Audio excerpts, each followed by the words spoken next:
It's Tuesdays afternoon, 4 p.m. in Central Europe, and it is time for our Space Café Israel with Meidad Pariente and his guest, Neta Palkovitz. As always, we really appreciate your participation and ongoing feedback, and we will learn and improve from your feedback. I am Elena, event coordinator at SpaceWatch.Global. SpaceWatch.Global is a Europe-based online platform for information in and about space and new space activities in a geopolitical context. I would like to thank all of our private and corporate supporters that showed their commitment to keep our independent journalism alive. We really appreciate that. If you want to be part of the supporter team, it is just a click away from you on our website. I know many of you are already familiar with our website, our bi-weekly and weekly and daily newsletters, and the Space Café podcast. The newest one, released today, features Melanie Strickland of Slingshot Aerospace and how to get order in the chaos in low Earth orbit. We also have new exciting episodes of Space Café Radio. The latest are with Xavier Pasco in our mini-series from the PSSI conference, as well as episodes with Rodrigo da Costa and Anousheh, Ansari. Yes, exactly. These are very exciting guests, so don't miss them. Our fan shop is open for you on our website, and it's a nice way for you to become a real space watcher. If you've missed any of our previous web talks, don't worry, we have an archive available on our webpage in the event section, and you can also find us on YouTube, of course. We will host Space Café Israel live on a regular basis, so we will see each other again. But with that, my job is done, and I'd like to hand over to our host today. Meidad, over to you. Thank you, Elena. And thank you, everybody, for joining us. Welcome to Space Café Israel, episode 4. My guest today is Dr. Neta Palkovitz, the founder of the New Space Firm, a consultancy specializing in space law, regulation, and new space activities. She is a qualified lawyer since 2009. She worked as a legal advisor of Space Innovation Solutions in Space BV in the Netherlands for 10 years, where she handled launch contracts of the launch of more than 500 satellites, amongst her other responsibilities. She then joined Airbus Defence and Space Netherlands as a senior contract officer and bid manager before starting her own consultancy. Neta holds a PhD in space law from the International Institute of Air and Space Law, IIASL, at Leiden University, and published a book titled Regulating a Revolution, Small Satellites and the Law of Outer Space. Neta was the lecturer at the IIASL and teaches space law at Tel Aviv University. And today, we're going to talk about space lawyers at work, putting international space law into a commercial context. Welcome, Neta. Thank you so much, Meidad, and thanks a lot to Thorsten as well. I'm very happy to be here this afternoon. Great.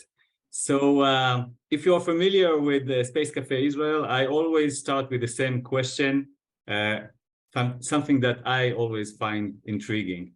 Can you share with us something personal that people don't know about you and isn't written in your LinkedIn profile? Sure. Okay. So I'll start with something that maybe already many people from the industry know because many times they're friends, but it's definitely not on my LinkedIn profile.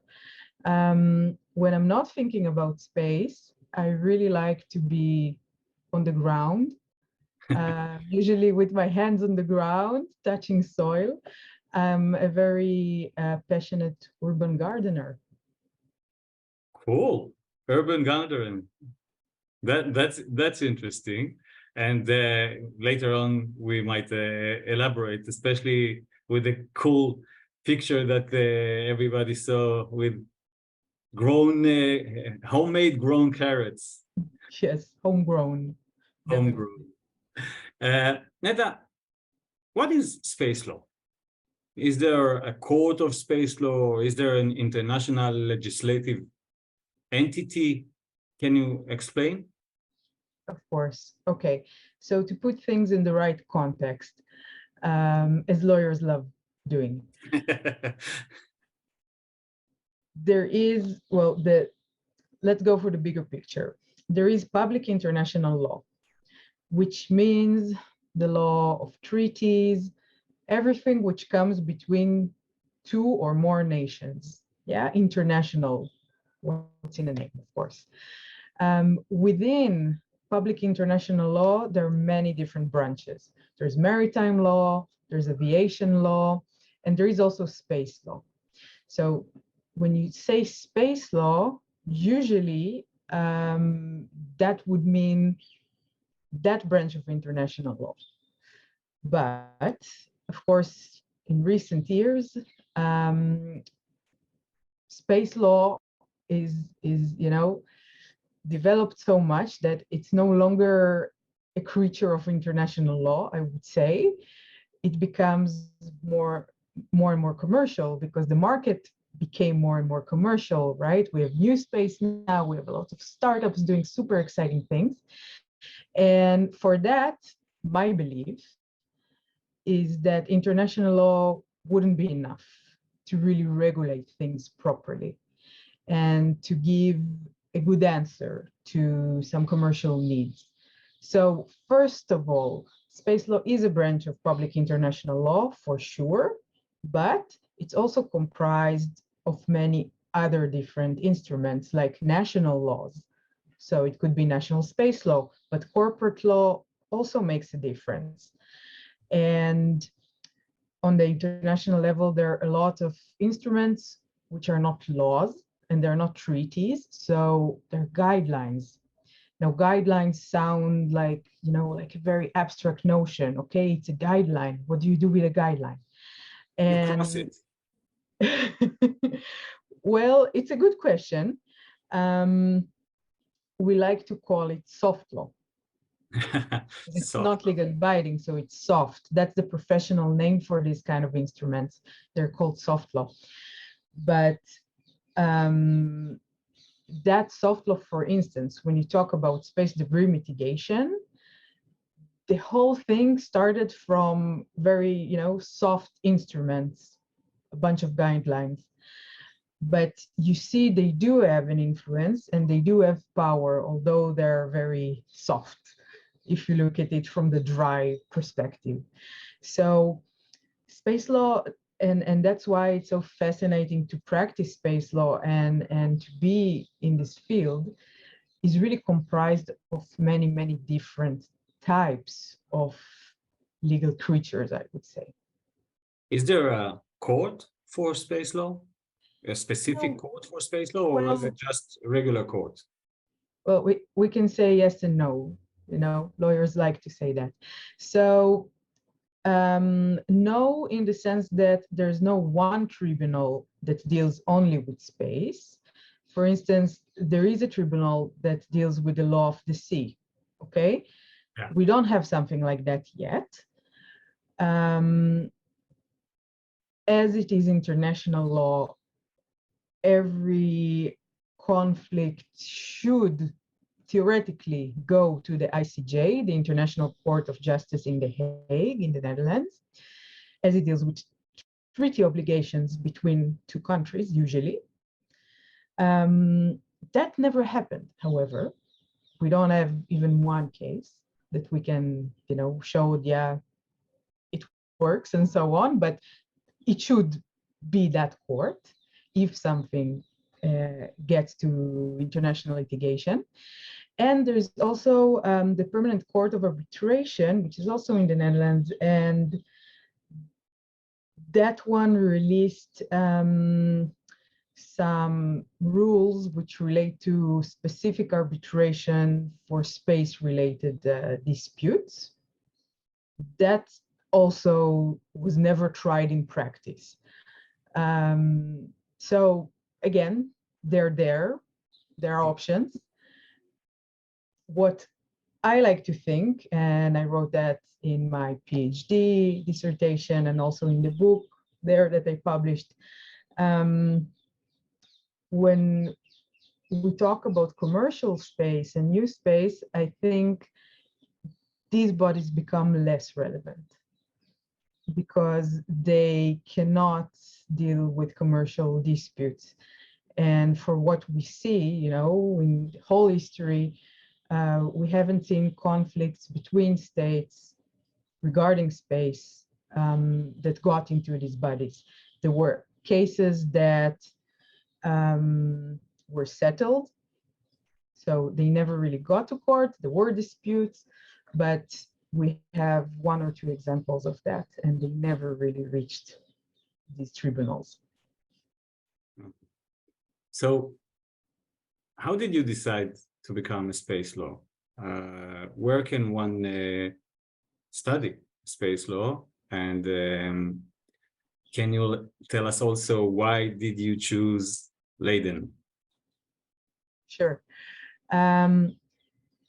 So actually, I was always interested in space, but I was never very good at math or, you know, any other exact science to that extent. But I was in a gifted children's class, so everybody else were very much space oriented, and they watched all the sci-fi things, and I was never part of that. But I guess it did something to me, maybe on some unconscious level. When I was a student at my second year of law school for my first degree in Israel, I prepared for a very prestigious moot court competition. It's called the JESUP. So it's a competition of knowledge in international law. And for that, I had to do a lot of independent research, and naturally, I read a lot of books. So one day I was looking for some material about state succession, which is totally not related to space. But I picked up this book, and I just randomly saw they had a chapter about international space law, something very introductory. But you know, I started and I couldn't stop reading it because I thought it's so interesting. And at that point, again, it was many, many years ago, so there was much less than there is today. Today, there's such good publications. Back in the old space days. Yeah, exactly. It was really back in the old space days. It was way before new space, and you know, everything looked very different. But of course, the treaties and all these things were there. The treaties are there since the 60s. Many people don't know that. They think space law is something very new. It's not new. It's there since the 60s. And after I read that chapter, I started to, you know, look a little bit with Google, even though, you know, even Google wasn't like it is today. And I got to see the treaties. I read the treaties. I read all the materials which were available online back then. And I thought, wow, this is super interesting. And of course, no one was teaching that in Israel. And there was really no other resources that I could find. But then I found out there are masters or LLM programs for that. And I thought, wow, okay, I'll put it on the side. I need to finish the first degree. I need to become a lawyer to be qualified, to do the internship, all these things. But I definitely kind of had a mental note there. So this is how I got to it. I was a commercial lawyer. I did all the internships and bar exams and everything that you need to do in order to qualify. I practiced. So I first became a lawyer. And then I thought, okay, I was working with startups and with big VCs representing either party in these investment transactions, you know, in rounds and so on. And I thought, okay, this is nice and I'm good at it and I can just do that. But the space law thing sounded much more interesting. So it's all about passion. Yeah, exactly. So I said, well, it's a big gamble, but I'll go for it. I'll do the master's. It's just 1 year in the Netherlands. Let's try. And I got a very nice scholarship too from Leiden University. So it was easier also financially to handle. And I just went to the Netherlands for 1 year and I stayed for 11 years. Yeah. So there are several places which you can really get educated and study international air and space law. They usually come together. There's very few programs that do only space without the aviation element in it. So Leiden University and McGill University are the most kind of established with a lot of heritage. So these institutes are there for many, many, many years, and they're very good and prestigious. Again, for me, it's easy to say that Leiden is the best in the world. So oh, I did a PhD there. I was also teaching there. So maybe I'm not objective, but I do think it's the best one for space law. And back then, these were the biggest options. Today, there are also programs in Luxembourg and in Paris. There are more places in which you can maybe catch a course about space law, but not get the full, master's degree in that specialty. And this year, I will be starting to teach it in Israel, in Tel Aviv University, which is really the first time that it's being taught seriously as a whole course. So I'm very happy about that. Cool. Exciting. Let's talk about the day-to-day of a space lawyer. I mentioned in the beginning that during your days with a new space company called Space, you handled more than 500 satellites launches. Can you shed a little light about what is the day-to-day activity, what you do in the morning, in the evenings, what most of your time is spent on as a space lawyer? Okay, so since it's a very international business, there's lots of Zooms involved, you can imagine. So there's lots of meetings and talks and negotiations and things as such, which go on more or less around the clock.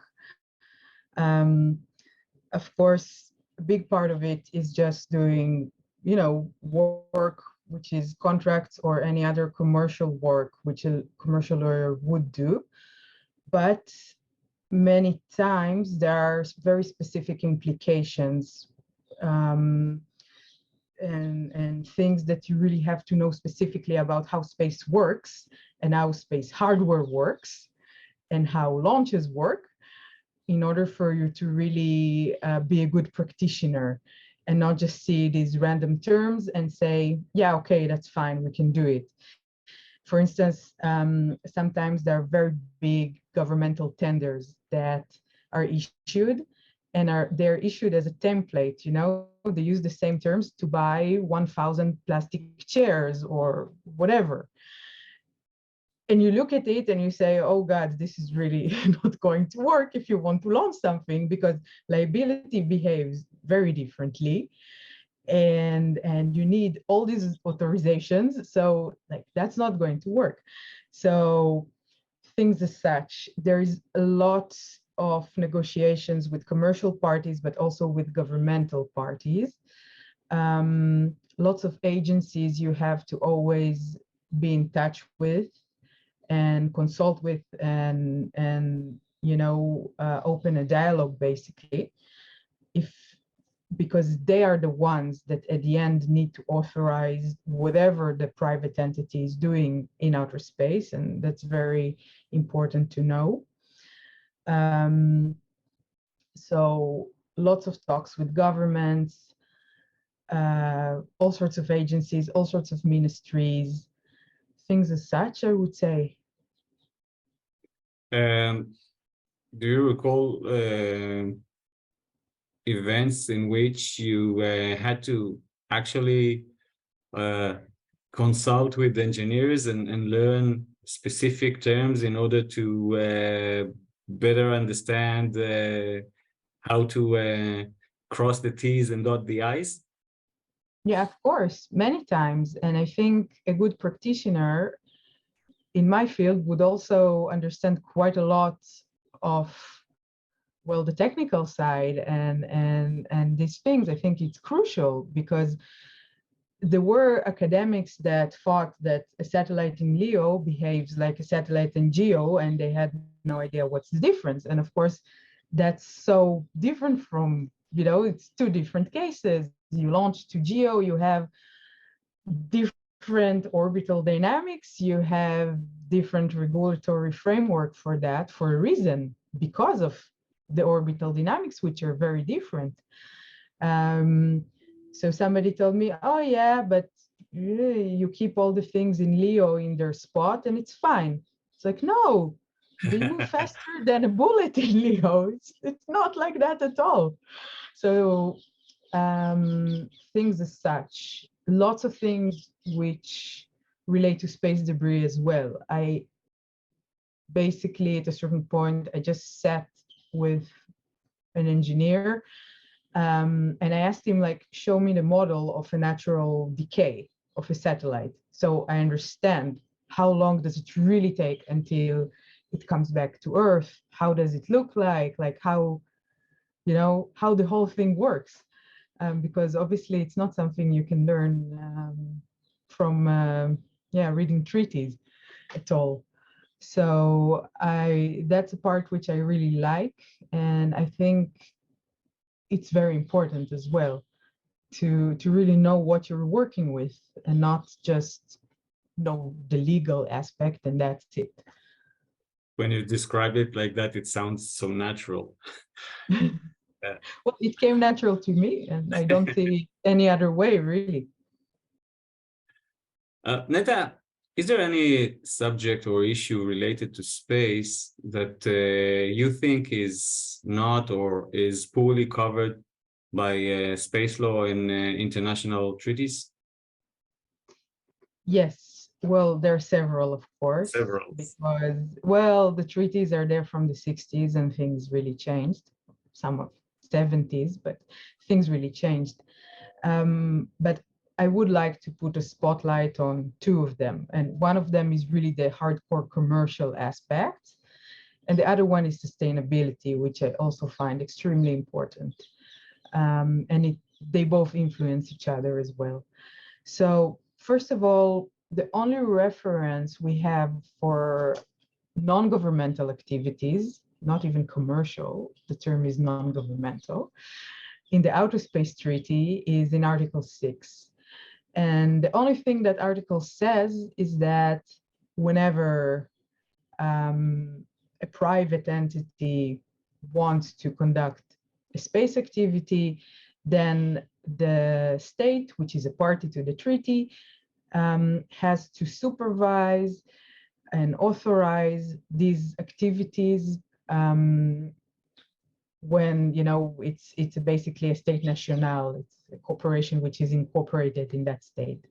So in that sense, as a private entity, you cannot do whatever you want in space, that's for sure. You always need to have a state backing you. And that article was already a big compromise between the USSR and the US. You can imagine the US really wanted to have some more commercial aspects and private aspects in the Outer Space Treaty, and the USSR were thinking, well, why would we let private entities to do anything in space? This doesn't make any sense. So that was already a product of a big compromise.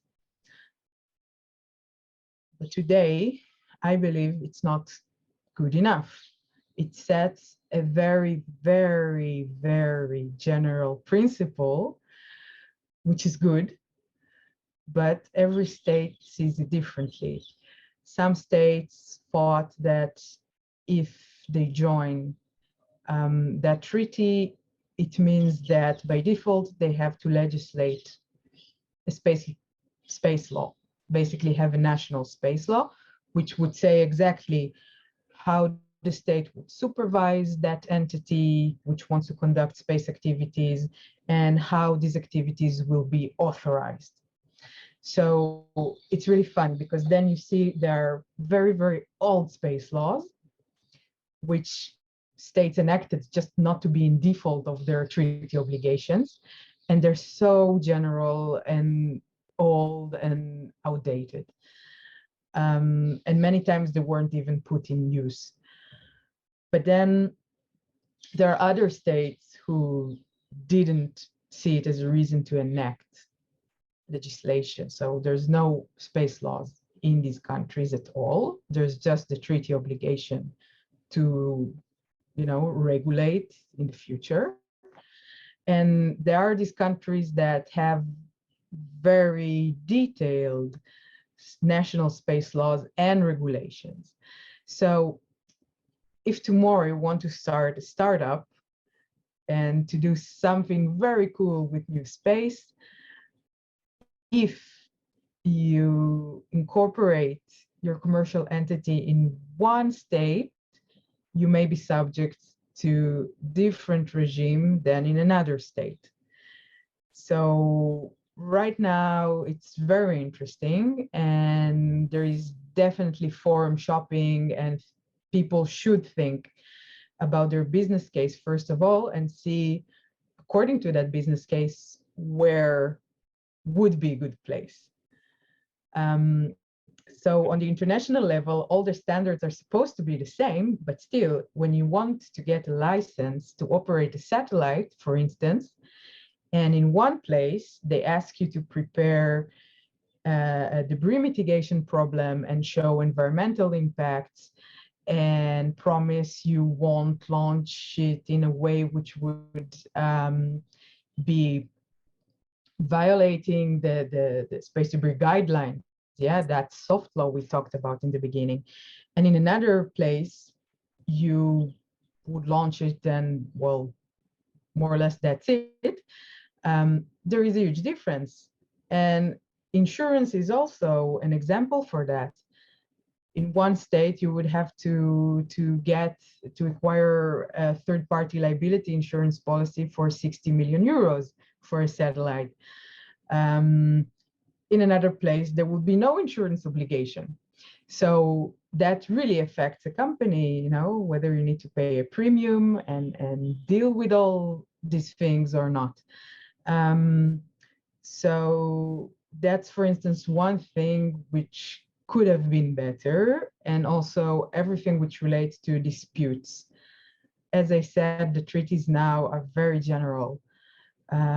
Everything which is connected to liability in outer space is based on fault liability, but there's no definition on how you find the fault. And under international law, finding fault is not something very trivial or easy. So it's really a big enigma, if you ask me as a practitioner. Isn't it the satellite that rear-end you? That what? Sorry?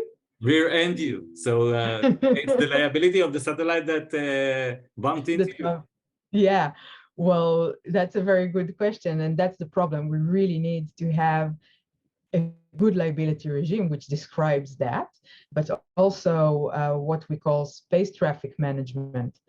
Right now, it's like you drive a road, but there are no rules at all. Anything can happen. And if you get damaged, it's very hard for you to know, first of all, how it happened, why it happened, who did it, and so on. But it's even harder to understand, did anyone did something wrong? Okay, some satellites can maneuver and avoid collisions. Other satellites can't. Does it make them less in fault if they collide into another satellite?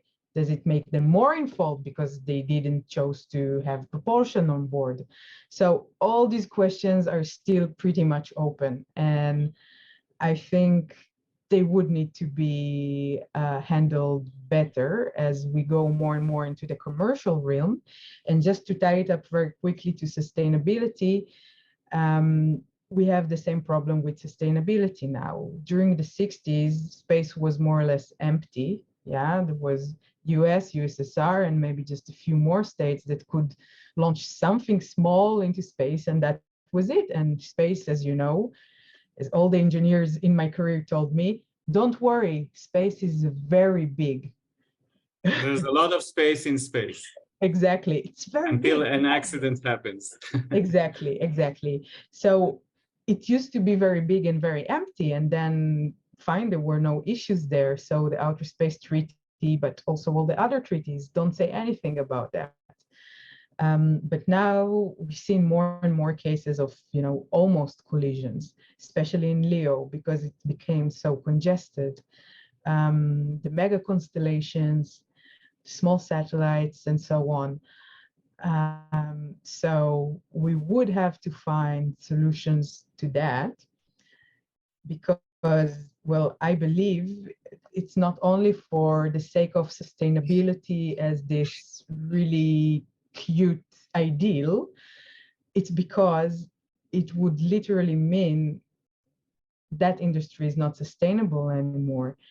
If you have to take insurance obligations and every 2 days you collide into something, your premium will be so high, it will be just impossible to launch something, to finance it. So right now we are in this really, really nice, almost utopic situation where there is regulation, but not too much. And there are insurance obligations, but it's still very manageable. And you can launch and like mega constellations, and nobody asks you too many questions about it. But I think everybody understands that in the future that would change a bit, and there will be more regulation, more environmental considerations, more safety and risk management regulations, and so on. Wow, it's time to step up to the 21st century, the third decade of the 21st century.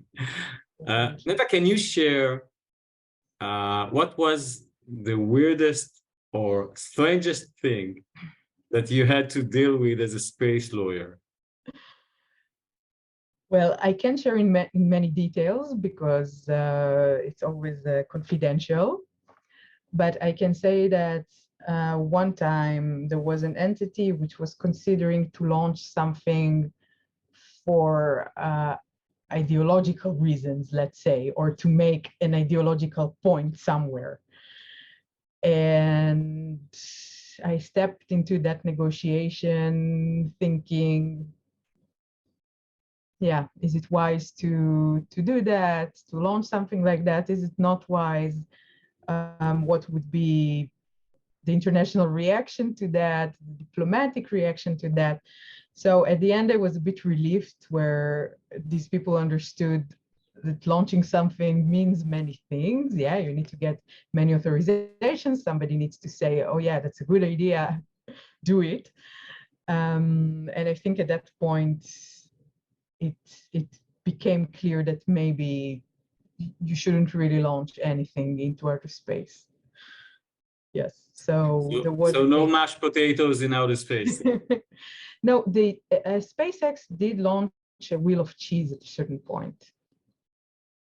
Among other things. Among other very strange things. Nobody really knows what was inside the Tesla, the Roadster. Tesla, there was all sorts of little dolls, like Star Trek figurines. I don't know. There are all sorts of things which are, I'm not sure that they should be there, but okay. One day, when somebody will open the glove compartment of the Roadster that is flying in our next region, they will find interesting stuff. Yeah. Speaking of Mars, let's talk about Moon and Mars colonies. What do you foresee will be the challenges from a space law perspective? And are we expecting to see new jurisdiction for non-Earth settlers and newborn babies? Okay, so, well, this question takes me a lot into the future, let's say, because I personally think we have a lot of time until that happens, but 20 years tops. 5 minutes. No. Yeah, 20 years. It goes like that. Well, until babies are born, and I don't know. Depends how optimistic you are, but in any case, things like that are already starting to being considered. From the space law point of view, again, you don't even have a clear liability regime, first of all, and you don't have anything which really regulates behavior between two people. You have only things between two states. So if a person is in a facility which is registered by, let's say, the state of Israel, even though Israel is not even a party to registration convention, which makes the whole thing even more difficult, but never mind. Let's say it would be. Then technically that facility should be under Israeli law. Like an embassy? Sort of, but it also depends on the people. Because if an astronaut was sent on an official mission from the US, and then it's inside that facility, he's subject to US law. So it's like, it's a very big, mishmash at the moment, in the sense that, it wasn't really tested before. The only place where we really have humans living in space is the ISS, the International Space Station. And for that place, there are specific agreements. There is a memorandum of understanding, and there are more agreements on how to utilize everything there. And these agreements are between the states member to the ISS. So they're multilateral agreements. So in that sense, even criminal things and things like that are already in there, but that applies only to the ISS and only to official astronauts which go there. So even space tourists right now, or private astronauts, nobody even knows how to, there are different terminologies, and from the terminology you can already guess the one person's opinion about it. Even for their activities, there's no really clear line that regulates it, in the sense that it does fall on agreements mostly. Agreements and these instruments in all sorts of levels, but space law as it is, as international law, doesn't regulate any of that. So that would be the biggest issue. Which law would apply on a Mars colony?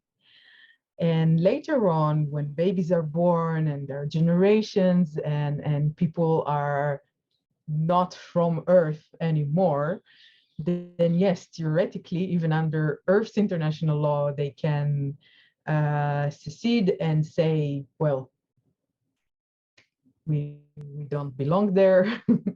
We're new people, we're Martians, or I don't know, lunar people, or whatever that would be. And then theoretically, yes, they could have their own set of laws, but that's so much in the future.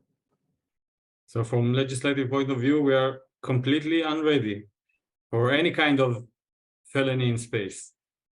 Well, I wouldn't say we're completely unready for any kind of colony. We are ready for a colony which is a product of either a few states cooperating together, or an agency like ESA, for instance, which is also basically, everything is a few states cooperating together. Yeah. So for these kind of things, we'll be fine.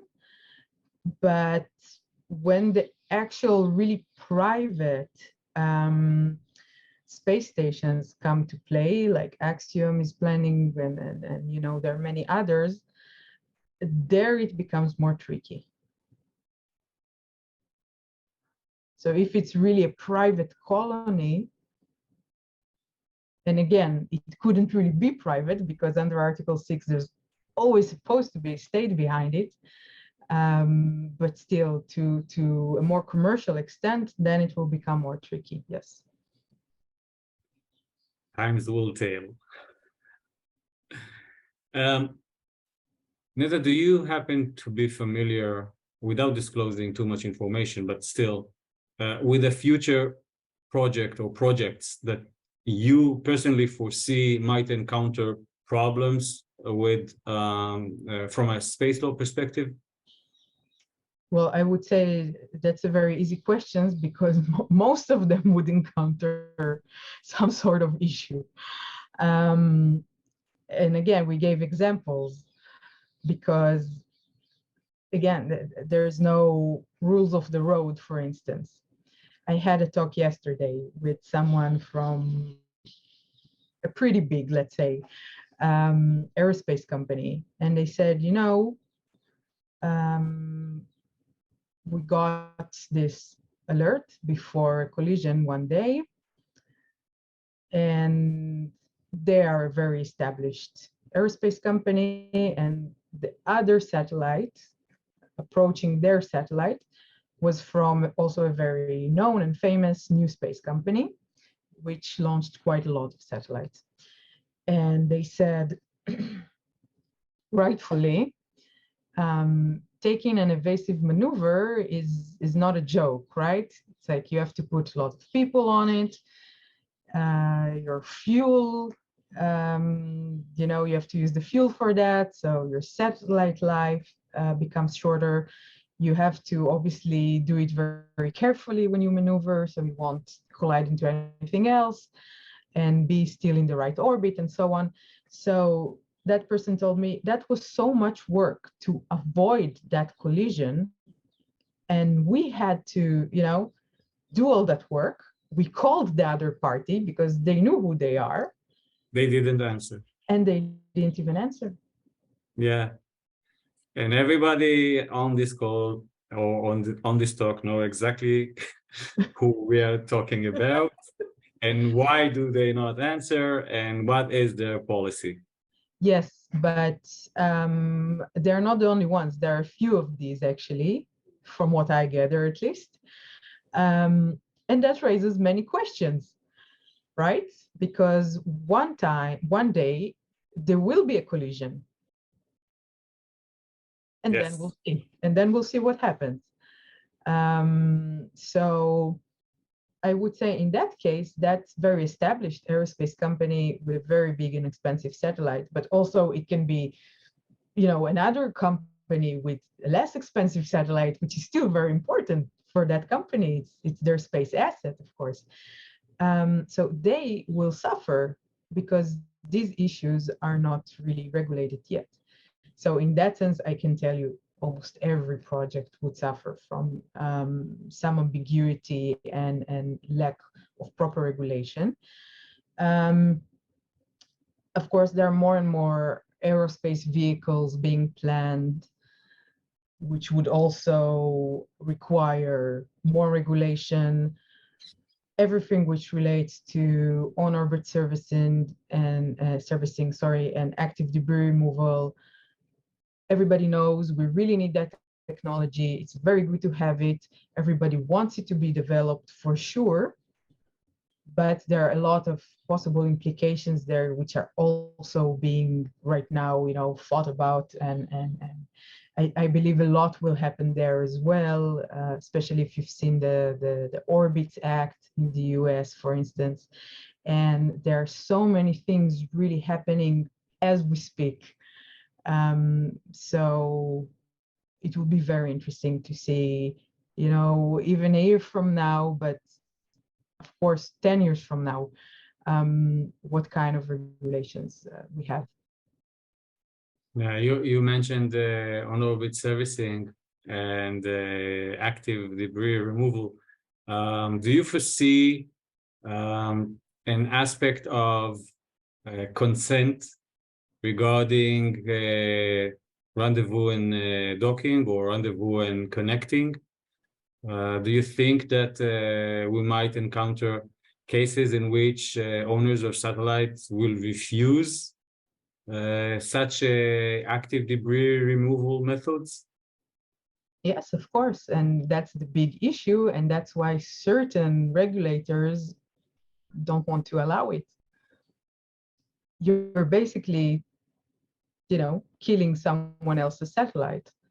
that could lead to war if it's done between two very hostile nations, not to name any names, of course, and if it's done without proper consent. And that consent should come also not only from a private entity, it should come at a state level, which is a big deal, I think, because if there is somewhere this, I don't know, space junk, and it was launched by a private entity, and that private entity, there's nothing sensitive there, they don't need it anymore, it's fine. But even if they want to get it removed, and it was registered by their state, as it should be under the registration convention, important to say, that means that that state has jurisdiction and control over that satellite.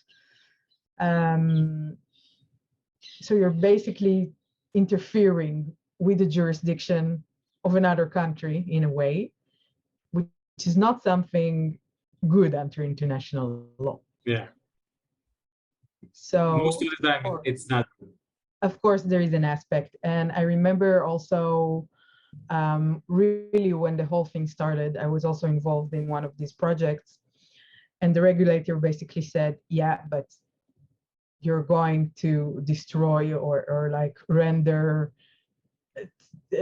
to obsolete or anything like that somebody else's satellite. We see it as an aggressive act, and we don't want to regulate any of that.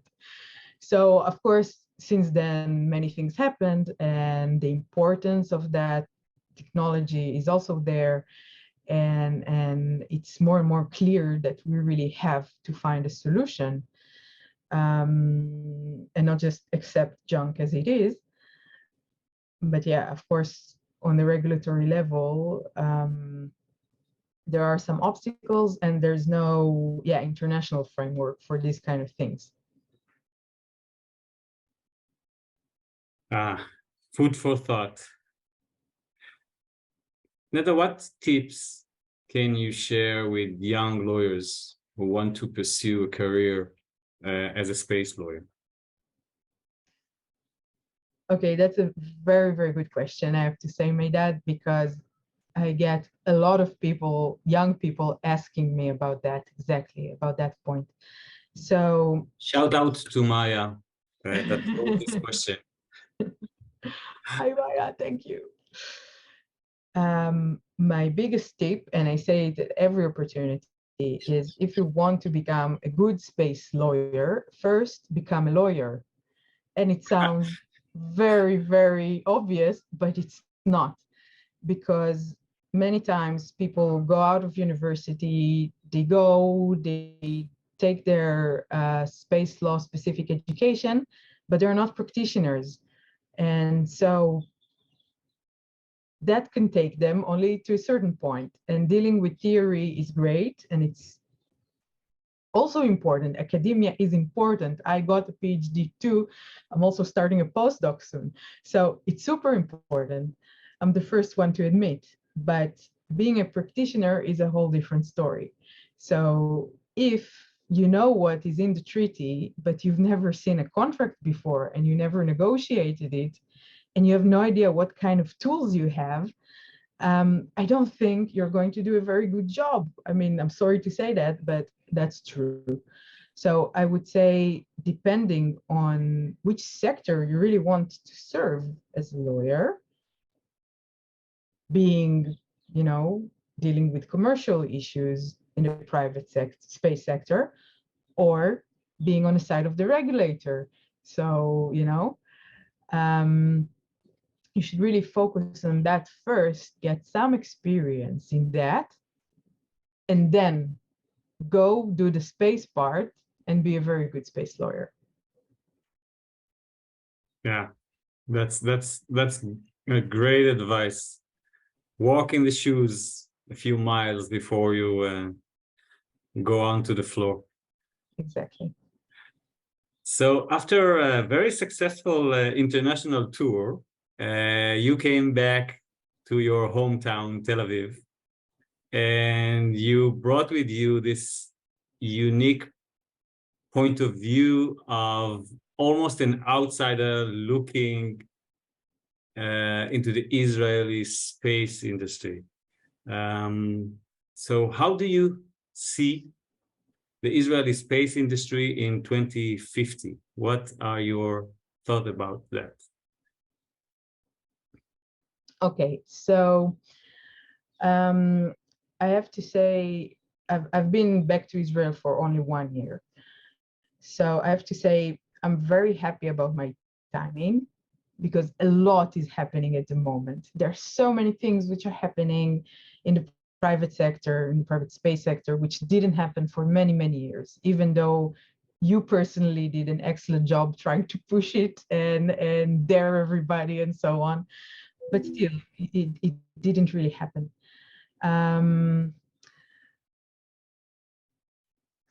In 2050, I would personally like to see, many startups, many good startups, really applying these innovative views and practices we already have in Israel, and also the good, business work we have here around VCs and so on, which is not always the case in Europe, I can say. And I would also love to see a few of these startups really growing into some very significant space companies and, not staying on the startup level, of course. So I really hope that would be the case, first of all. I think in order to do that, there is a lot of work to do, because right now everybody tells me, yeah, I have this great idea and I want to go for it, but I know in Israel, it will be hard to make it work. And when I ask, okay, why? And they tell me because of export law. And the point is, that's true. Export law is very important. You have to comply. No questions about that whatsoever. But if you look around the world, the US also has a pretty serious and rigid export regime for space business, ITAR and EAR and so on. But the difference between Israel and the US is that in the US, you have space regulation. And if somebody has a startup there, they know they need to go to the FCC and get a license, and the coordination with ITU and so on. Everybody knows how it works, how long will it take to do that, and also in other countries, does it cost anything, what kind of license you need, and so on. And in Israel currently, we really have nothing. So there's no space law at all. We're not even a party to the registration convention. And I don't know if our government understands the implications on the commercial side of things there, but it does have a negative effect on business, especially on startups that want to attract VCs or investments in other forms. One of the things, you need to know what your risks are. And if regulation is a big risk, because you just don't know what you're going to encounter when you would want to perform that space activity, because of course, even if there's no law, the state has to authorize it somehow. And they do. It's not, there is no, there are practices, of course they do. The problem is it's not transparent at the moment, not at all. So we really have to overcome that hurdle in Israel. We have to do a lot of good work just to make sure whatever good ideas we have here and good people and all the talent and money, let's hope, in order for all of that to grow into something significant, we also need to have, a clear, good regulatory regime. Without that, it will be very hard to achieve. So everybody shouts about export laws, but they're not even aware of all the other things that needs to be regulated here. So it's a good thing we have you back in Israel. So maybe you'll push it, along with the space law department in the University of Tel Aviv. Thanks, Meidad. Let's open the floor for some questions from the crowd. Elena? Yeah. Okay. So we have our first question that is about something you touched upon, sustainability and soft law. The question is from Mark. What would it take to make soft law like the long-term sustainability guidelines common international law by practice? That's a very good question, Mark. So thank you for that. There are a few options, actually, because we're talking about international law. One option is customary law. And that's a pretty technical and long thing, but I'll just say it very shortly. If in a few years' time, it is established that, for instance, space debris guidelines, even though they're soft law, are followed by many nations, and many nations see a benefit in that and also speak about it, have some public statement saying we follow these guidelines because we think it's important and so on. So that's state practice, actually following it, and the opinion juris, which means, thinking about it, jurisprudence and so on. Then it may be recognized as customary law. And customary law, even though it's not written in a treaty and doesn't have a seemingly binding effect, does have a binding effect in international law. The problem is that traditionally in international law, in order for customary law to crystallize, it takes many years, decades. And so there is one theory by Professor Bing Cheng, who is like one of the biggest scholars in our field, about instant customary law. And of course, it's very controversial because the whole point about customary law is that it takes many years to crystallize. So calling it like saying, but maybe we need it to be instant for space. That's a bit of an issue. So that's one option. Another option is to really get everybody together and say, hey, that's important enough.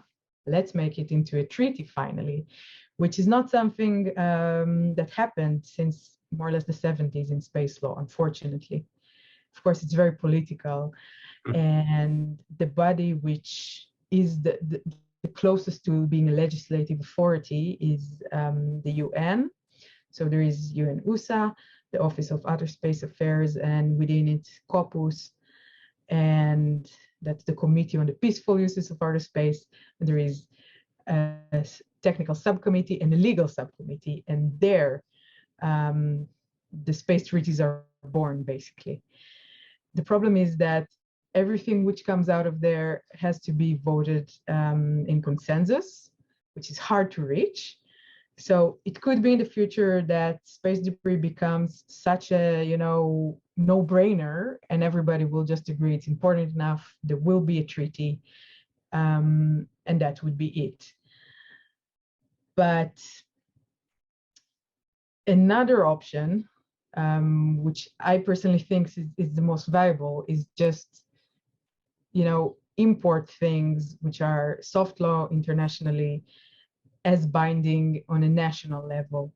So we have already many states which say complying with space debris regulation is a condition to obtaining your license. Please do it. Even though it's soft law, we don't care. You have to do it now because we think it's important enough and it's in our interest.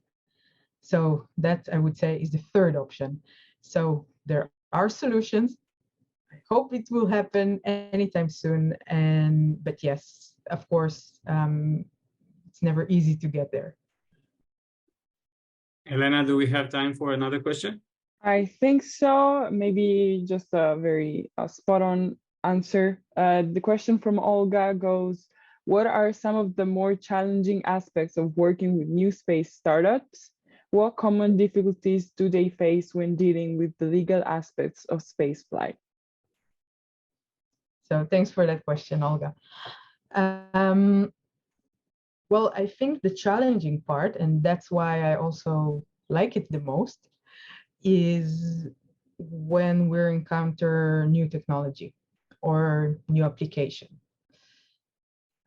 It's one thing to work on something which somebody did before. So the recent presidents, it was regulated somewhere, somebody gave a license to something similar.